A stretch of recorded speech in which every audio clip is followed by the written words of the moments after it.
මොකද නොතාරිසුන් නැහැ තමුසේ නිකන් 18 අරන් 500ට දීලා වගේ. මට වෙච්ච හරිය ගුරුසිංහ ඇත්තම කියන්න ලැජ්ජයි. හැබැයිට ඔව් තමුසේගේ මේ පින්බඩක් බහැලා ගොයින් හොඳටම හීන් වෙලා. මම කොයි දේනුත් හීන් වුණා ගුරුසිංහ. ඒ මොකද වුන්නේ නැහැ.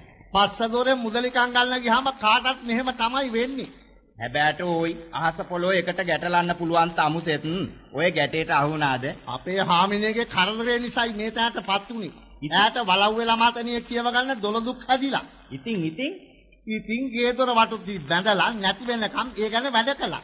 ඉතින් ওই තැනට වෙනකම් කාට ගන්න දුන්නාද? ඇයි රජ්ජුගෝ එනකොට තොරන් බැඳා, ඒජන්ත එනකොට ගෙඩිගෙවල් බැඳා, පෝරලේ මුදියන්සගේ අලුත් බංගලාව හදන්න වැලි ඇද්දා, ගල් ඇද්දා, උළු ඇද්දා, කට් ඇද්දා.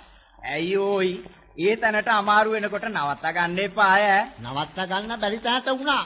මම කස්තායත මානන බව ගමේ ගොඩේ දැනගත්තා. ඉතින් ලැජ්ජාවට වැඩ කළා. ඉතින් මොකද වැඩේ හරි නොගියේ? ලබන සැරේ සිකුරට හරි ආය කියලා තව අවුරුද්දක් හත් අද්දා ගන්න හදනවා. පිස්සු වෙන්නේ නැතුව තමසේක නොතාරිස් වැඩේ රැක ගන්න. මට දැන් නොතාරිස් කමක් රැක ගන්න බැරි තැනට පැටලිලා. ඌවට මානලා තමයි දැන් බොහෝ දෙනෙක් දන ගැහිලා ඉන්නේ. මට දරන්න බැරි ඕයි. කවුද ඔච්චමට අපේ ගෙයි තාප්පේ ඉලව්ව කියලා තාර වලින් ඇදලා. හාමුදුරුවනේ කියලා බොරු ස්තුති පත්‍රයක් එවලා. එහෙම තමයි ලෝකේ හැටි. හරි ගියාමත් පොලසන් දෙනවා වැරදුනාම ඌ තියනවා.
ගෙදරට